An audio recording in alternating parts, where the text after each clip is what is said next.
অতঃপর তোমরা যখন নামাজ শেষ করে নেবে তখন দাঁড়িয়ে, বসে এবং শুয়ে তথা সর্বাবস্থায় আল্লাহ তাআলাকে স্মরণ করতে থাকবে। এরপর যখন তোমরা পুরোপুরি স্বস্তি বোধ করবে তখন যথারীতি নামাজ আদায় করবে।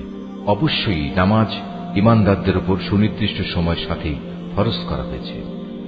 কোন শত্রু দলের পেছনে ধাওয়া করার সময় তোমরা বিন্দু মাত্র মনোবল হারিও না। তোমরা যদি কষ্ট পেয়ে থাকো তাহলে জেনে রেখো তারাও তো তোমাদের মতো কষ্ট পাচ্ছে, কিন্তু তোমরা আল্লাহ তাআলার কাছ থেকে যে জান্নাত আশা করো তারা তো তা করে না। নিশ্চয়ই আল্লাহ তাআলা সর্বজ্ঞ, কুশলী। অবশ্যই আমি সত্য দ্বীনের সাথে তোমার উপর এই গ্রন্থ নাজিল করেছি, যাতে করে আল্লাহ তাআলা তোমাকে যা জ্ঞানের আলো দেখিয়েছেন তার আলোকে তুমি মানুষদের বিচার মীমাংসা করতে পারো।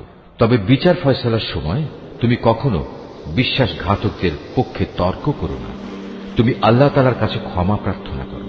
অবশ্যই আল্লাহ তাআলা বড় ক্ষমাশীল ও পরম দয়ালু। যারা নিজেদের সাথে বিশ্বাসঘাতকতা করে তুমি কখনো এমন সব লোকের পক্ষে কথা বলো না, কেননা আল্লাহ তাআলা এই পাপিষ্ঠ বিশ্বাসঘাতকদের কখনো পছন্দ করেন না।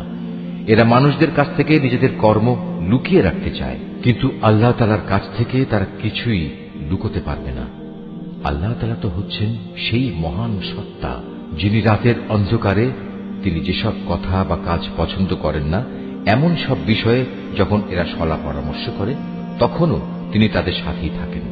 এরা যা কিছু করে তা সম্পূর্ণ আল্লাহ তাআলার জ্ঞানের পরিধির আওতাধীন।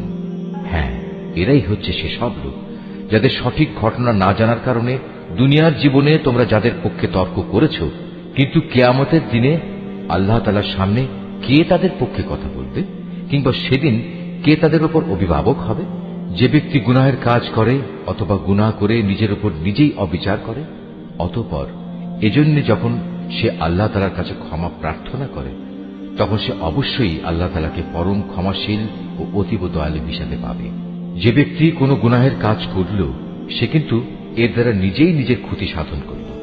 আল্লাহ তাআলা সবকিছুই জানেন, তিনি কুশলী। যে ব্যক্তি একটি অন্যায় কিংবা পাপ কাজ করল কিন্তু সে দোষ চাপিয়ে দিল একজন নির্দোষ ব্যক্তির উপর, এ কাজের ফলে সে প্রকারান্তরে সাংঘাতিক একটা অপবাদ ও জঘন্য গুনাহের বোঝা নিজের ঘাড়ে উঠিয়ে নিল। এ পরিস্থিতিতে যদি তোমার উপর আল্লাহ তাআলার অনুগ্রহ ও দয়া না থাকত তাহলে এদের একদল লোক তো তোমাকে প্রায় ভুল পথে পরিচালিত করেই ফেলেছিল।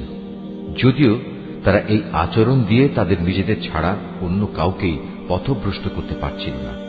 অবশ্য তাদের এই প্রতারণামূলক কাজ দ্বারা তারা তোমার কোনোই ক্ষতি সাধন করতে সক্ষম হতো না।